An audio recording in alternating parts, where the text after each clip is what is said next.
Welcome to Taking Inventory, Episode 7. I'm Daniel Druger with my co-host James Barrow, and I'm recording this podcast this week, James, from the sunny beaches of Hawaii. And contrary to popular belief, there is great internet out here, and I'm not sitting on a surfboard. And so I'm excited to get into what we have today. But before we dive in, what's happening on the mainland? The mainland is good.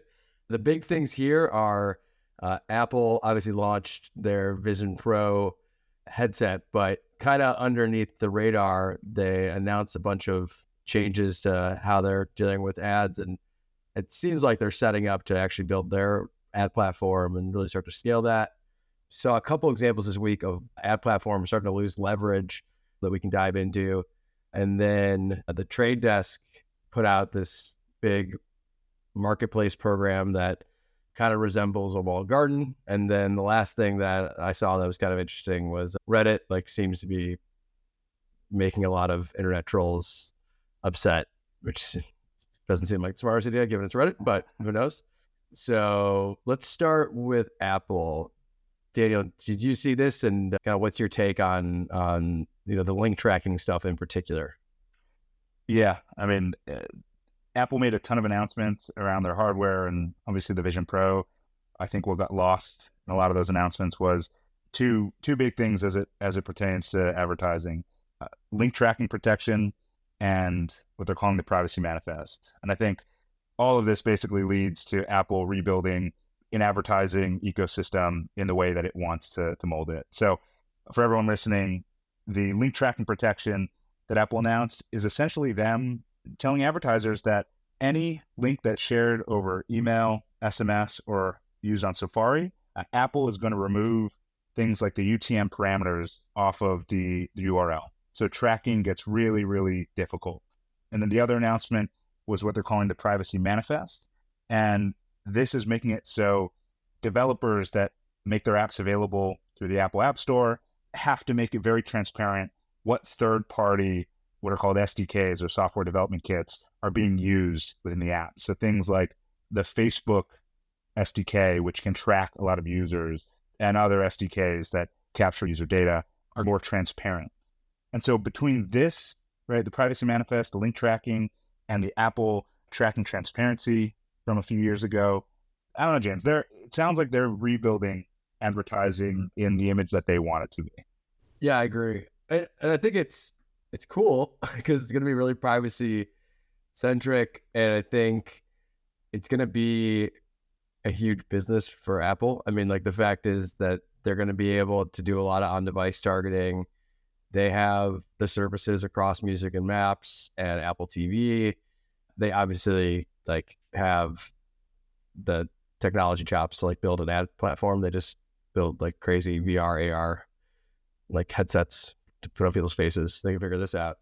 I think that they're a little disingenuous feeling in that they're kind of not being honest about what they're really doing. Maybe they don't have to be, but it feels to me like it's just another fight with Facebook. This is going to make it harder for Facebook ads to continue to be performant. I think, you just it's another balkanization of ads because, at some point it's just the Apple devices are going to be running. You'll go from app to app that's all basically Apple owned, and Facebook needs a device soon. I know Quest is their long-term play to that, but at some point, if you're Meta, you just got to be enough of this crap already.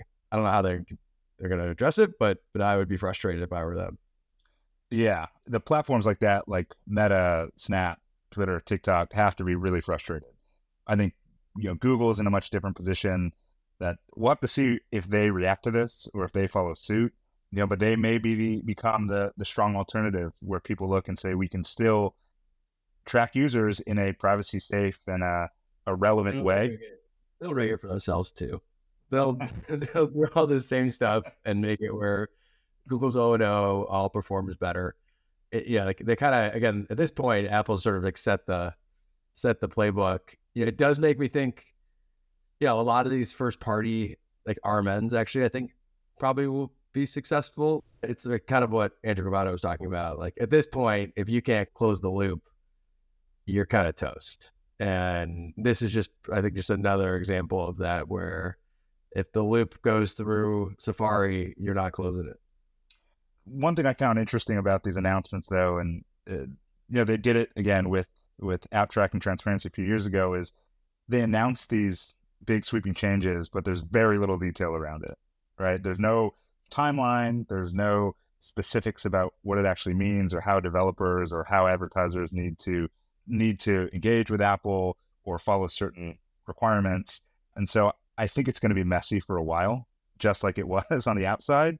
And I don't know, we'll see some bad actors or even good actors just trying to get around the rigidness of whatever Apple puts out to start, and they'll start to try to fill the gaps and play whack-a-mole a bit. Yeah, it makes me think about how, like, at this point, the app install space is sort of like, that's clear how that's going to end up. And obviously Apple has an incredible hand to play there with the App Store.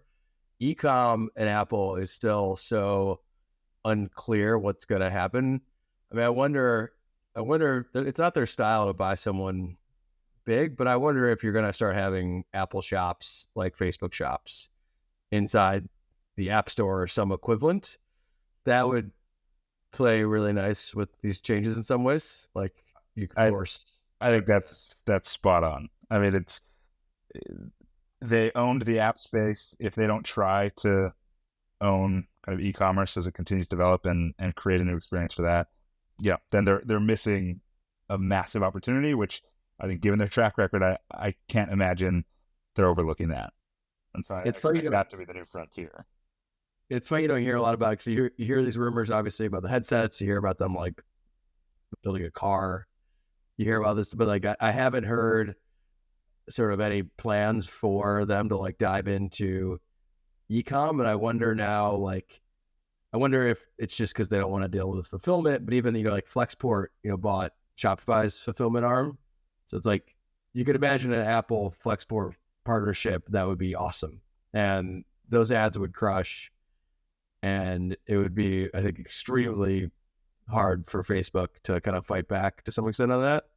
But it is like another one of these sort of, just like, it's going to end up being that e-commerce brands are going to have to sell like 30 places. Like, channel management is going to be a mess. But I wonder if a lot of this stuff is setting up for that world. Yeah. I think over the next 6 months, it'll become a little more clear. I just imagine folks at Apple are trying to write the rules now that they've announced it. And so definitely a space to watch. I think every e-commerce company, anyone who uses email or uses SDKs to make their business more performant, needs to be watching this, but kind of unclear how they're going to move forward with it. Maybe that's a good segue to the next story you mentioned. I think you mentioned Twitch. What's the deal with that? Twitch basically was just put kind of arbitrary rules in place about how streamers could sell sponsorships and how they could kind of put ads into that experience. And the community freaked out. And then the next day they backtracked and basically did like a mea culpa and said, I'm sorry. I saw when it was happening, though, a bunch of people were on Twitter being like, if live streaming gets good on Twitter, we'll just move here, because the rev share that Twitter's doing with creators is really high. And it seems like Elon's not going to like put a bunch of arbitrary rules in place there. So it kind of makes you, opposite of Apple, where they have like unlimited leverage, like Twitch, is really just a community platform, and these communities can move. And that is a lot different than what we've seen in the past. Like when we were at Snap, it didn't feel like that the creators were well enough organized in some ways to pull this kind of stuff and to like lead to this type of outcry. And now it feels like, they sort of taken over the driver's seat in some ways. Yeah, it reminds me actually a lot. For those that don't know, I started my career on the TV side of the business, a cable network, and this actually reminds me a lot of when cable networks were starting to get popular and people were moving from broadcast, the NBCs, ABCs, CBSs to channels like FX or AMC. And essentially people follow the content, right? And you can start to create niche, in that case, niche channels, in this case, kind of niche communities or content viewing. And the viewers will move where the content is. And so I think Twitch has to do some some damage control here, because the creators frankly make that platform, and advertisers that are working with creators, they don't care if they're on Twitch, on Instagram, on Twitter. They want to be in front of the audience, and the audience is going to follow the creator. So it's really interesting that the platforms, in this case Twitch, has really kind of lost the leverage and control, and is kind of at the whim of the creators that provide the value on the platform itself. And one thing I saw too was Elon Musk was tweeting about this, and he not about this exact use case, but he was tweeting that if a user opts into sharing their email, that Twitter's going to make it where like creators and influencers can get the email directly from Twitter. And so that is like awesome. I mean, I think that is just like so valuable that you could actually now like truly get access to your fans and your followers, like, off platform. And it kind of does make me think that, like, I disagree with a lot of the ad tech decisions that Elon has made, but like from a pure, like turning that thing into an everything app where you could get creators, get streamers, like for better or worse, Tucker Carlson had his first episode on there.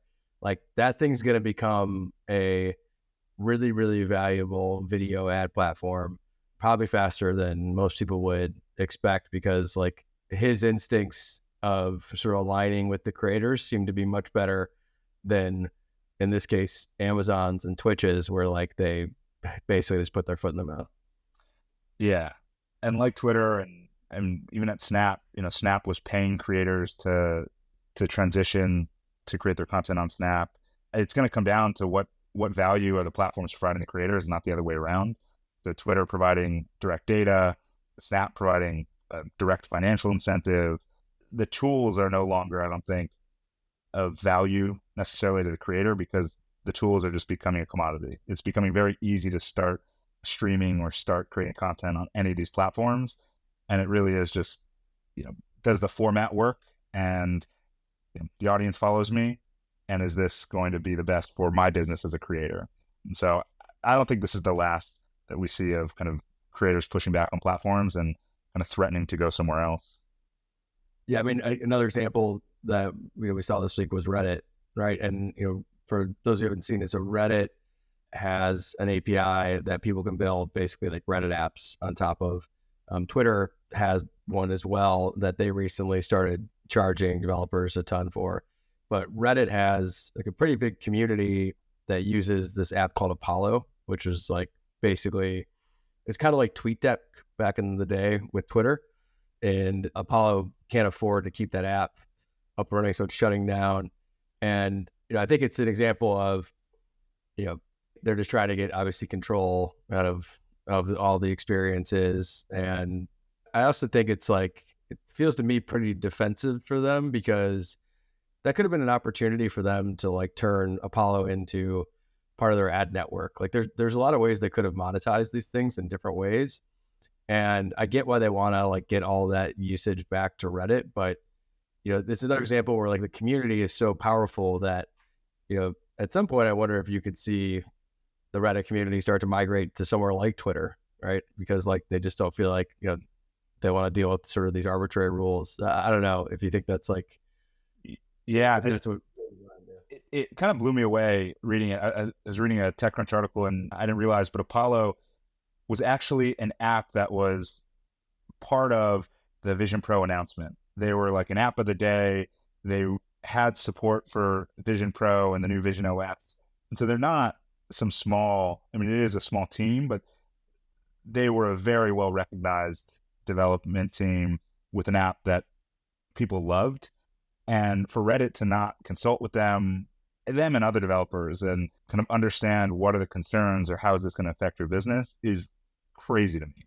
I agree that Reddit wants to take back control and bring this all in-house, but I mean, these developers have helped kind of make your business, and in many cases have created features or functionality that people love, that Reddit should look at and say, how can we adopt this, or how can we partner with you to make Reddit more widely adopted outside of just reddit.com. I think one experience that comes to mind was when Twitter, I think it was a developer that started embedding tweets on other sites. And Twitter wasn't delivering ads, and they saw that that was an opportunity to actually monetize off platform using Twitter content. And I think this is a missed opportunity for Reddit to not work with developers and actually embrace the community and the use cases, and instead just arbitrarily say you're shut off. Yeah, I agree. And I think just for them in general, like, they launched the ads API. It just feels like, yeah, to your point, they had like a vibrant developer kind of use case here. I'm sure it had a ton of impressions that they could have monetized. So, it seems to me like it's just kind of a shame. Again, it kind of happened back in the day with TweetDeck, but out of all this stuff, and again, it's a little hypocritical because of me to say this, because Twitter did shut down TweetDeck and Twitter is charging for their API. But I think, now that like there's the Elon show, like I could see things like Reddit moving there. Like I could see things like even Discord to some extent moving to like groups on Twitter. Like I feel like it really could become like the community app. It feels like it's getting a lot of momentum, that people like the ad tech press is kind of crapping out on a lot. And like we've been harsh on it, but it feels to me like it's sort of like more vibrant and more dynamic than almost like it's ever been. So I wonder if that will have impacts on things like Reddit and things like Discord and, some of these sub communities. Yeah. And I think if it wasn't clear to anyone listening, you're a big Twitter guy. You always have been. So I think you are excited, and a lot of people are excited to see if Elon can start to bring these kind of experiences in. And I think there's a real possibility as these platforms like alienate more of their community. There's zero reason why that thing could not be an unbelievable ads business. Like it could be gigantic. And I feel like now that maybe Elon's getting out of the way a bit, it could be. So I'm excited to see it. I think it'll be a good thing. It's going to be a good thing for everyone. There needs to be like actual innovation around the formats and around the experiences, because Apple is kind of crushing the innovation around targeting. And if nothing else, Elon does embrace his community. He's got a strong one, and he admits when he launches something and it's wrong, right? He'll pull it back. So I think whatever you think about Elon, I think, in this case, Twitch, Reddit, they should probably take a cue and start to talk to their community of developers, of creators, and embrace them, as opposed to start enforcing arbitrary rules that people hate and may cause them to migrate elsewhere. And then, so for our last story today, James, you mentioned the Trade Desk. I know they announced, I think Kokai is how they're pronouncing it. Yeah, the Trade Desk launched Kokai, which is like the Japanese word for open waters. And it is basically a way for you to have like an ad tech app store. So, it's kind of funny to me in a little bit, just because like we back in the day when we were working on our ads business Shift, we had something called the Open Marketing Cloud, where you could like use any tool you wanted in the context of like buying your ads. And even platforms like Twitter, they have done stuff like they had third-party developers actually integrated directly into ads.twitter for certain parts of their buying flows, which was actually super innovative and something Greg Lieber, one of our former guests, kind of spearheaded. But yeah, this is basically, you can use like any creative app, you can do content transparency, all this stuff in the context of the Trade Desk ad buying tools. It's like, it's cool that it's open. To me, it's sort of weird though, because they're becoming a little bit of like the gatekeeper. And, I still have a hard time like seeing long-term how like it's better to have like this kind of conglomerated walled garden versus the existing walled gardens. But yeah, what do you think?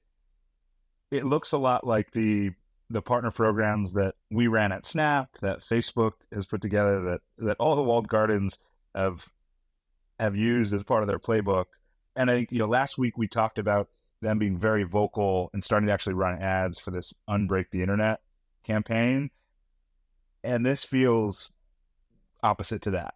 Like you said, I mean, it makes maybe the internet more accessible from an advertising standpoint and more tools available, but only through the gates of Trade Desk, right? That if you want to access all of these available tool sets, you have to come and use this singular platform, which was always the vision for us at Snap. Let's integrate the best tools for data, for campaign management, for AR creation. And if you want access to that, you come and advertise on Snap. And this seems exactly like that, which is counter to this idea of a truly open internet. So it's exciting, but it was a little bizarre. It's also funny. I feel like they're also like enabling these walled gardens too. So like new walled gardens, like Walmart is built on top of Trade Desk, and and Walmart now has their marketing partner program. Like in some ways, they're just like arming people with the ability to create walled gardens. So while I think it's cool, it does feel kind of like hypocritical in a way, and but it is cool, and I think hopefully it'll drive a lot of business for developers. I couldn't tell if it's like actually an app store, like are these guys actually really truly built on top of the Trade Desk APIs, or if this is like a little bit of like Salesforce style theater. But it'll be interesting to see how it plays out over time. Yeah, I was reading some of it. It looks like to date it's just been an announcement and kind of nothing actually shared. So I think once we start to see it actually take shape, obviously we'll have a better understanding of what it actually means. But if nothing else, it'll be good for their business, I imagine, being able to enable these tools and developers to make campaigns more performant. So good for their business. Yet to be seen if it's good for their idea of an open internet. All right, James, as fun as this has been and as great as these news announcements have been, I actually do have to go hit the beach and go surf a bit. So this is where I leave you, but let's do this again next week. How about that? All right, deal, buddy. Have fun. Okay. All right. Thanks, everyone, for listening. We'll be back next week. Take care.